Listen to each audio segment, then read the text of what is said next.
Family can cut deeper than any stranger. My own daughter and her husband, yeah, the people I welcomed into my home, sat across from me on Christmas Eve and demanded $400,000, $400,000 of my retirement, the money I'd bled and burned for as a firefighter. And when I told them no, Kristen, my little girl, the one I used to carry on my shoulders at the county fair, threw scalding tea in my face. Tea with bergamot and honey, the exact blend my late wife used to make me every Sunday. That's when it hit me. They weren't just greedy, they were cruel. And Edward, that snake of a son-in-law, smirked like he'd already buried me. He had no idea what was coming. He couldn't imagine the fire I still had left. Before we continue, please subscribe to the channel and let us know where you're listening in the comments. I remember the sound of the clock ticking above the mantel, the Christmas lights flickering against the window, casting shadows in a room that suddenly felt like a battlefield. Martina, my wife's old greyhound, growled low beside me, her nose pointed straight at Edward, as if she could smell the rot in him. My hands shook, not from age, but from rage. Kristen leaned back, arms crossed, her voice sharp as broken glass. "You'll regret this, Dad. You'll regret saying no." Edward's eyes danced, as though this was a game. He tapped his fingers on the table, humming jingle bells, under his breath like it was all some joke. And then the kettle's whistle cut through the tension. Kristen grabbed her mug, her movements quick, deliberate. She looked at me with something I'd never seen before, contempt. Then the tea flew, steaming and bitter, burning my skin and my heart alike. I staggered back, Martina barking wildly. That's when Edward stood, towering, pointing his finger like a judge passing sentence. "You're done here, old man. Get out." I wiped the sting from my face and met his eyes. "You think I'm finished?" My voice dropped to a growl. And that's when the front door burst open. The front door slammed against the wall, and 2 cops stepped into the room, boots heavy on the hardwood. Red and blue lights bled through the frosted glass, mixing with the Christmas glow. Kristen shot them a trembling finger in my direction, her voice breaking into fake sobs. He attacked me. He tried to hurt us. I couldn't believe what I was hearing. My own daughter, spinning a lie right in front of me, right on Christmas morning. Edward backed her up with that smug confidence only con men wear, shaking his head at the officers. We barely stopped him. He's out of control. Martina barked, pacing at my side, her ribs showing with every breath, her loyalty like a wall between me and their poison. I raised my hand slowly, scars from years of fighting fires catching the light. "Officers," I said, steady as I could, "this is my home. Every nail, every brick, bought with 40 years of running into burning buildings." The older cop squinted at Edward, then at me. "You own this property, sir?" I nodded and pointed toward the framed deed above the fireplace. He stepped closer, read the name, my name, and cleared his throat. "Looks that way." Kristen's mask cracked, her cheeks flushed crimson, and Edward's grin twitched. They hadn't expected this. The younger cop glanced at them, suspicion creeping in, but the room stayed thick with tension, like smoke before a flashover. I could have pressed charges for what Kristen did. I could have fought right there. But staring at Martina, ears pinned back, I knew if I stayed it would get uglier. So I did the hardest thing. I gathered my coat, clipped Martina's leash, and walked out into the cold December air. The night bit at my burned cheek, but my pride stayed unbroken. Behind me, I heard Edward's laughter chase me down the steps. "Run while you still can, old man." I stopped at the edge of the driveway, the snow crunching under my boots. I turned back just once and let my words hang in the frozen night. You just lit a fire you can't put out. The wind cut sharper than any blade as I walked down that frozen street, Martina pressing close to my leg. Every house sparkled with Christmas lights, families laughing inside, while I trudged through the snow carrying nothing but a scarred face and a broken heart. I kept hearing Edward's laugh echo in my head, like a hyena circling prey it thinks is already dead. I didn't go to a motel, didn't go to my brother's. I went where I knew loyalty still meant something. Bradley and Jennifer, old friends, Attorneys I'd met years ago at the Firehouse Charity Drive. They'd fought for people who had nothing, and they'd won battles no one thought could be won. If there was any place to regroup, it was their doorstep. Jennifer opened the door first, her face tightening as she saw me. "Bobby, what the hell happened?" Her eyes dropped to the blister on my cheek, then to Martina shivering by my side. Before I could speak, Bradley was behind her, already grabbing my shoulder, pulling me inside. The smell of pine and roasted turkey hit me. Warmth, comfort, the opposite of the battlefield I had just left. They sat me down, handed me a glass of water, and I told them everything. The demand for $400,000, the tea, the lies, the cops. Bradley leaned back, fingers steepled. "You know," he said slowly, "they think they box you in, but I know Edward. I've heard whispers about his little real estate investments. He's not clean, not by a long shot." Jennifer's eyes narrowed. "Bobby, this isn't just family drama. This is fraud. And if you're willing to fight, we'll help you dig." I stroked Martina's head, her ears twitching as if she already smelled the truth. My anger sharpened into something colder, resolve. That's when Bradley leaned closer, lowering his voice. "Tell me, Bobby, do you still have that briefcase your wife left in the safe?" Bradley's question hit me like a punch to the gut. That briefcase. I hadn't touched it since Margaret passed. My wife was the organized one, always tucking away papers, notes, things she said might matter one day. I'd locked in the safe because I couldn't bear to see her handwriting without her sitting next to me. That night, in Bradley's study, I turned the key with trembling hands. Martina curled at my feet, ears perked like she knew this moment mattered. The metal clicked open, and there it was. Margaret's leather briefcase, worn and cracked, but still carrying her scent of lavender.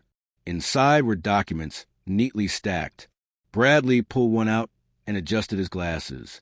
His eyes widened. "Bobby, this is an irrevocable trust. Your wife was smarter than all of us. She locked down the house, the assets. You're the sole trustee. Kristen only benefits if she respects the conditions."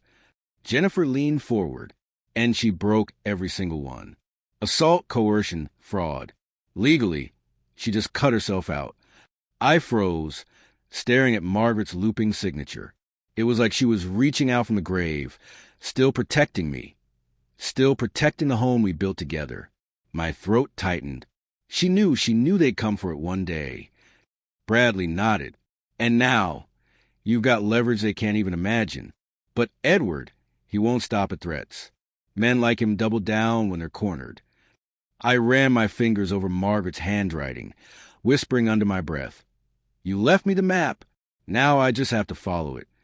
Martina lifted her head and growled low, staring at the doorway like she could already sense the storm brewing outside.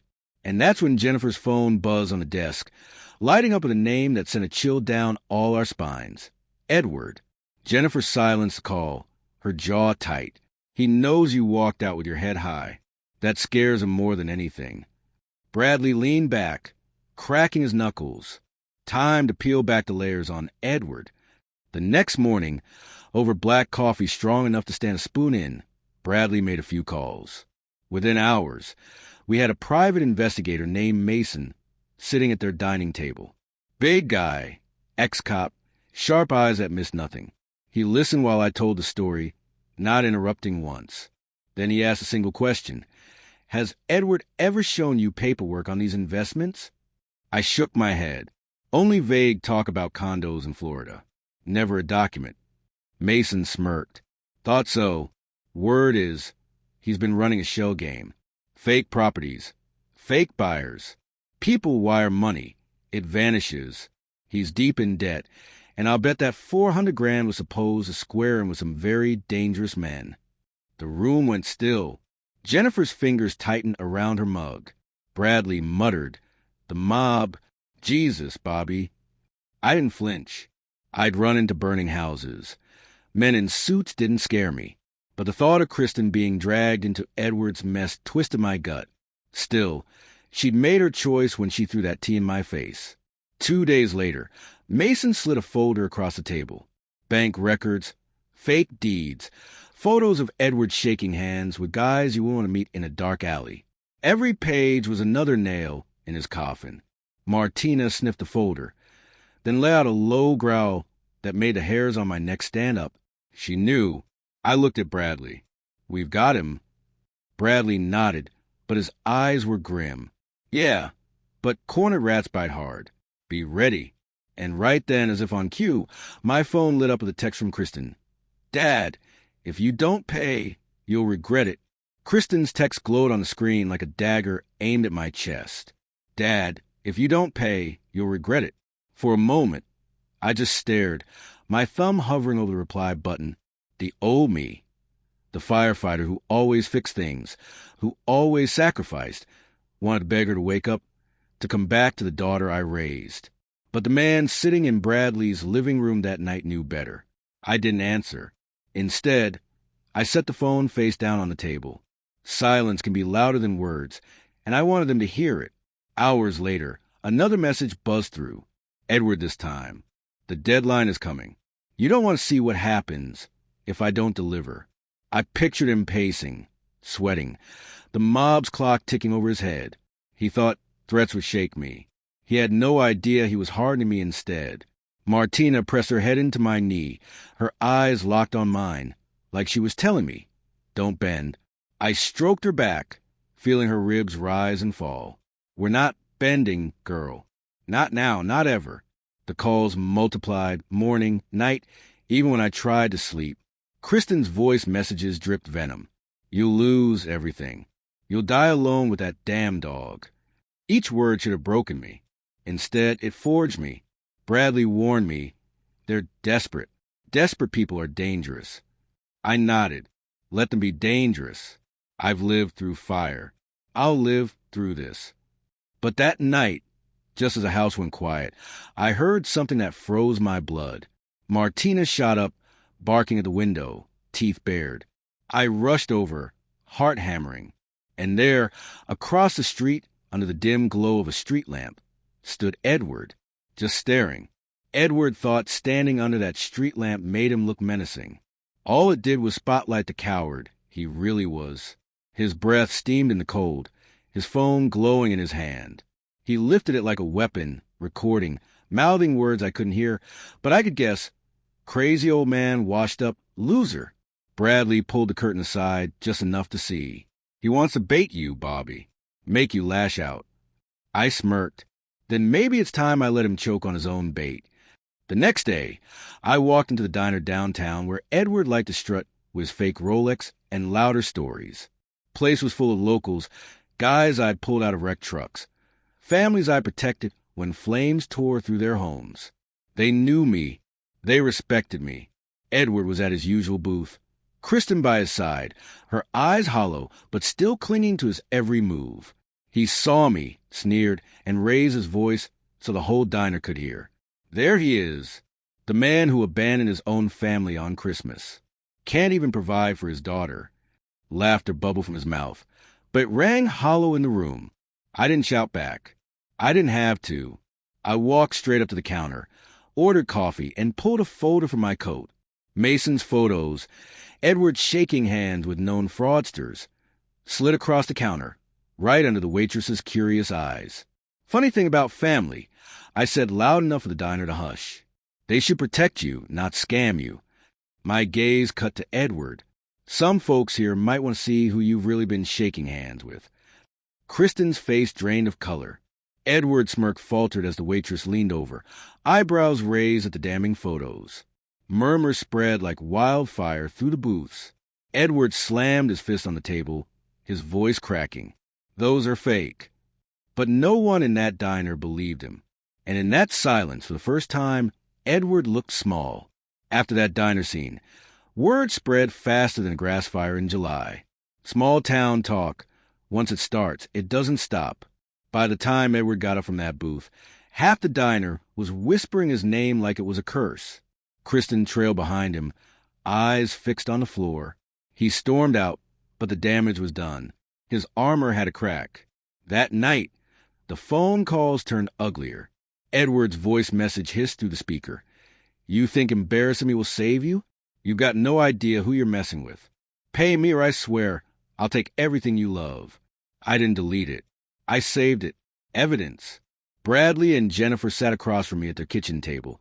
Files spread like a battle map. He's unraveling, Bradley said. That makes him sloppy, which makes him dangerous. Jennifer leaned in, but it also makes him vulnerable. You got to trust the documents. And now the town's starting to see his mask slip. The more he thrashes, the deeper he sinks. Martina, lying at my feet, let out a low growl as if she agreed. She hadn't stopped since Edward started circling like a vulture. Dogs no liars, and she'd pegged him from day one. I sipped my coffee, the burn on my cheek still raw, still reminded me of Kristen's betrayal. But underneath the ache, something steadier grew. Resolve. We keep pushing. We make him show his teeth in the open. Bradley nodded, sliding a new folder toward me. Then let's prepare the trap. I open it. My eyes narrow at the evidence inside. Bank transfers, phony deeds, names of victims he swindled. And right then, my phone lit up again. Not Edward this time. Kristen. 3 words glared on the screen. He's losing control. Kristen's text sat on my screen, trembling with hidden fear. He's losing control. For the first time, her words didn't drip venom. They carried weight, like she was realizing the fire she'd fed was about to consume her too. The very next day, Edward tried to claw back his image. He strutted into the town hall during a community meeting, tie loose, voice booming. Ladies and gentlemen, don't believe the lies. I'm a businessman, not a crook. That old man, my so-called father-in-law, he's bitter, he's broke, and he's out to destroy me. I was there. I'd made sure of it. The room buzzed, eyes bouncing between us. I stepped forward slowly, my boots echoing off the wooden floor. In my hand, the eviction notice Bradley had drawn up, stamped and legal, thanks to the trust Margaret had built. I held it high. Funny thing about truth, it comes with paperwork. This house? Not yours. This land? Not yours. My wife locked it down, so people like you could never steal it. And as of today, Kristen forfeited her rights when she raised her hand against me. Gasps rippled through the hall. Kristen's face crumpled, her voice breaking. Dad, please. But Edward cut her off, shouting, Lies? He's making it up. That's when Bradley stepped forward, his voice firm. Not lies. Legal fact. He handed copies of the trust to the council members. Every eye in that hall turned on Edward, stripping him bare in front of the whole town. He lunged toward me, red-faced, spitting rage. You think this ends me? I stared him down, my voice steady. It already has. And just as the officers in the room began moving his way, Martina growled low, her teeth flashing like the warning bell before the blaze. Edward froze, then bolted for the door. Edward's escape from that hall only fanned the flames. By nightfall, whispers turned into headlines. Local blogs, Facebook groups, even a morning radio show. Folks who once nodded politely at him now crossed the street to avoid his gaze. His empire of bluff was collapsing, and everyone could smell the smoke. But cornered men don't retreat. They lash out. 2 nights later, Bradley's security cameras caught Edward's car idling outside his house. Lights off, engine humming low. A shadow moved across the lawn, close enough for Martina to sense it through the window. She barked like a siren until the figure melted back into the dark. Then the call started, not from Edward, but from numbers I didn't recognize. Heavy accents, cold voices. He owes us. If he can't pay, maybe you can. For 100,000. Or blood. The mob. Mason had been right. Edward wasn't just drowning. He was dragging us all toward the undertow. Jennifer looked me square in the eye. Bobby, you need to disappear until this blows over. I shook my head. I've run into burning buildings. I'm not running from this. Bradley leaned in, voice low. Then we play it smart. We let Edward dig his grave, and we make sure the right people are watching when he falls in. That night, I sat by the fireplace in Bradley's study, Martina's head on my lap, Margaret's trust paper spread before me. The flames flickered against the glass, reflecting the man I become, scarred, betrayed, but unbroken. I whispered to the room, to my wife, to myself, "This ends with justice. No other way." And just as I closed the folder, headlights swept across the window, stopping dead in the driveway. The headlights froze in the driveway, engine rumbling like a threat. Bradley reached for the curtain, but I stopped him. "Let me?" I pulled it back just enough to see Edward stumble out of the car, wild-eyed, tied dangling bottle in his hand. He was shouting before he even reached the porch. "Old man, you think you beat me? You don't know what's coming." His voice cracked, part rage, part desperation. Kristen sat slumped in the passenger seat, face pale, staring into her lap. Martina growled from deep in her chest, a sound I hadn't heard since she'd faced down a coyote years ago. Bradley dialed the sheriff, but I stepped onto the porch before the line even rang. Cold air slapped my burned cheek, but I didn't flinch. Edward staggered closer, waving the bottle like a club. "They're coming for me. You think you're safe? You'll be begging when they're through with you." For a split second, I almost pitted him. The man was unraveling, threads snapping one by one. But then he sneered, spitting at my boots. "Margaret's gone, and soon you'll be too." That cut deeper than the tea ever did. Blue lights flared at the end of the street. Edward froze, then turned, stumbling back toward his car. Kristen finally looked up, eyes wet, whispering something I couldn't hear before the sheriff's cruiser blocked their path. The deputies hauled Edward out, shouting as he kicked and cursed, his humiliation lit up by the flashing lights. The neighbors watched from their porches, whispering, pointing. The second public fall of the mighty Edward. But as the door slammed on the cruiser, the sheriff leaned toward me, voice grim. "Bobby, he's not the only problem. Men like the ones he owes don't stop at one arrest."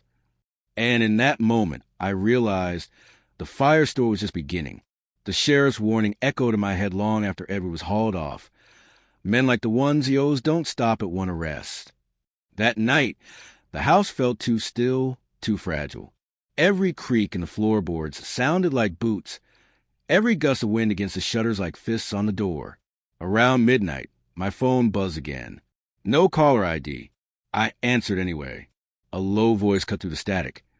"Edward's dead as yours now. Old man. For 100,000. 48 hours. Or we collect another way." Then silence. For the first time since Christmas morning, I felt the weight of defeat pressing down. My wife's trust papers lay spread across the table. But what good were legal documents against men who play by no law? I stared at Margaret's signature, my hand trembling. "You plan for everything," I whispered, "but not this." Martina nudged my elbow, her eyes sharp, unyielding. She didn't understand the words, but she felt the heaviness in me. I buried my face in her fur, the fire inside me flickering to embers. Bradley found me like that at dawn, shoulders slumped, paper scattered. He set a hand on my back. "Bobby, you look like a man ready to quit. But I've seen you run into burning houses. Quitting isn't you." I shook my head. "This isn't fire, Brad. This is darkness, and it's swallowing everything." He leaned close, his voice steady. "Then light it up. Use what you've got. Use Edward's sins against him." But as the sun rose, painting the snow gold, all I could feel was the crushing truth. I was 70 scarred and standing against enemies who didn't play fair. For the first time, I doubted if I could win. And just then, Jennifer rushed in, breathless, holding Mason's newest report. "Bobby, you need to see this. It changes everything." Jennifer dropped the report on the table, her hand still shaking from the sprint up the stairs. I pulled it closer, eyes scanning page after page until the pieces clicked together. Edward hadn't just conned strangers. He'd conned people in this very town. Teachers, retirees, folks who trusted him with their savings, victims with faces and names. Bradley whistled low. "This isn't just fraud. This is a powder keg." My doubt began to burn off like morning fog. These weren't nameless debts to some mob. These were neighbors I'd sworn to protect my whole life. And now, I had the proof to expose a man who preyed on them. Jennifer leaned in. "If we bring them together, show them what Edward really is, the town won't just turn its back. They'll help push him over the edge." Martina pawed at the papers, almost as if she wanted me to move faster. Her growl rumbled like a drumbeat of urgency. That afternoon, Bradley arranged a meeting at the VFW hall, the same place where I'd once stood in uniform, honoring fallen brothers. One by one, the victims filed in, faces lined with anger, confusion, betrayal. Mason stood at the back, arms crossed, silent but watchful. When the evidence hit the projector screen, gasps filled the room. Photos of fake deeds, wire transfers, Edward's smiling face beside every lie. Murmurs turned to shouts. A retired teacher stood up, tears in her eyes. That man stole my pension. I raised my voice above the storm. He stole from all of us. But tomorrow we take it back. Public, legal, final. The crowd erupted, fists slamming tables, voices uniting. For the first time since this nightmare began, I wasn't alone. And right then, the hall doors creaked open. Kristen stepped inside, eyes red, voice trembling. "Dad, you don't know everything. He's planning something worse." Kristen stood in the doorway, shivering though the hall was warm. Every eye turned on her, and for once, she looked smaller than her lies. She took a step forward, her voice thin. "Dad, Edward knows the walls are closing in. He's desperate. He's planning to torch everything, your house, the trust papers, whatever it takes to bury the truth." The room erupted in gasps. Bradley shot to his feet. If that's true, he's crossed from fraud to violence. I studied Kristen. For the first time since Christmas morning, I saw a crack in her armor. Not anger, not entitlement. Fear. "Why tell us now?" I asked, my tone sharp. Her lips trembled, because I thought I was stronger with him. But all I am is chained. He promised me the world and left me drowning in his lies. I can't let him take you down, too. The VFW crowd whispered, anger boiling hotter. A veteran in the back shouted, "Let's drag him into the street." I raised my hand, silencing the room. "No, we don't fight fire with fire. We let him burn himself in daylight." Bradley smirked. "Then tomorrow at the courthouse, we make it public. Every document, every victim, every lie." Jennifer added, "And we invite the press." He wanted attention. He's about to get more than he can handle. Martina barked once, sharp and commanding, as if sealing the plan. Kristen sank into a chair, tears streaking her face. "Dad, I don't deserve your help, but please stop him." I knelt beside her, my voice low but firm. "I can't save the woman who threw tea in my face, but I can stop the man who made you throw it." The next morning, under a cold gray sky, we gathered at the courthouse steps. Crowd swelling, cameras flashing, voices buzzing. And just as I stepped to the microphone, Edward's car screeched around the corner, tires spitting slush, his face twisted in rage. Edward skidded to a stop in front of the courthouse, his door flying open before the car had even settled. He stumbled out, face red, hair wild, tie hanging like a noose. The crowd parted, cameras snapping, reporters shouting. He raised his arms, trying to look defiant, but his voice cracked as he screamed, "All lies. He's framing me." I stood on the courthouse steps, microphone in hand, Margaret's trust papers tucked neatly under my arm. Behind me, Bradley, Jennifer, Mason, and half the town, teachers, veterans, retirees, all carried copies of the evidence. "Funny," I said, my voice carrying over the square. "For a man who claims innocence, you sure left a trail of victims." Gasps and murmurs swept through the crowd. Edward lunged forward, jabbing a finger at me. "You old fool. You're nothing without me. I built this family." Kristen stepped from the crowd, her voice sharp and trembling. "No, Edward, you destroyed it." The silence that followed cut deeper than any blade. Reporters swarmed, cameras flashing as Bradley held up the legal filings, announcing the eviction, the fraud charges, the trust documents. One by one, the victims shouted their stories, voices rising until Edward was drowning in a sea of his own lies. Martina barked, loud and sharp, her growl vibrating through the courthouse steps. Edward tried to shout over the noise, but his words were lost in the chorus of betrayal. He swung wildly at a reporter's microphone, stumbling, slipping on the slush. The cameras caught every second. And that was the third strike, the final public humiliation. The man who once strutted with fake power now stood exposed, red-faced and trembling, the world watching him crumble. Sheriff's deputies stepped in, cuffs glinting in the gray light. As they grabbed Edward's arms, his eyes locked on mine, wild with hate and fear. "You'll regret this, old man," he hissed. I leaned in close, my words steady as stone. "No, Edward, this time you will." Christmas came again 1 year later. The snow fell quiet over the roof Margaret and I built, smoke curling from the chimney, like a signal of survival. Martina stretched out by the fire, her old gray coat shimmering in the glow, ears twitching at every crackle of wood. For the first time in months, the house felt like home again, not a battlefield. Edward was gone, locked behind bars, his name poisoned beyond repair. The man who tried to steal everything from me ended up stripped of his lies, his dignity, his freedom. And Kristen, she called once, voice breaking. She apologized, not with excuses, but with tears. I didn't open the door to past, but I gave her a lifeline, 5 months' rent, therapy, and a chance to prove she could stand without him. Margaret would have wanted that. I sat in my chair, mug in hand. Not just any mug, the one Margaret always filled with tea, bergamot, and honey. The same drink Kristen once hurled at me in betrayal.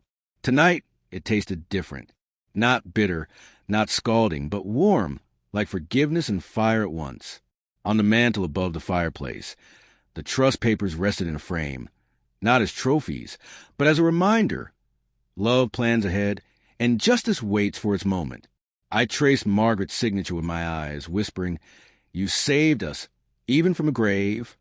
Outside, carolers sang, their voices rising into the night.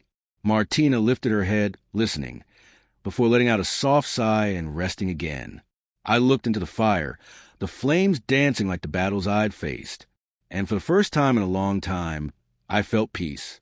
They thought I was finished, I said to the quiet room. But I was just getting started. If you like this story, please like this video.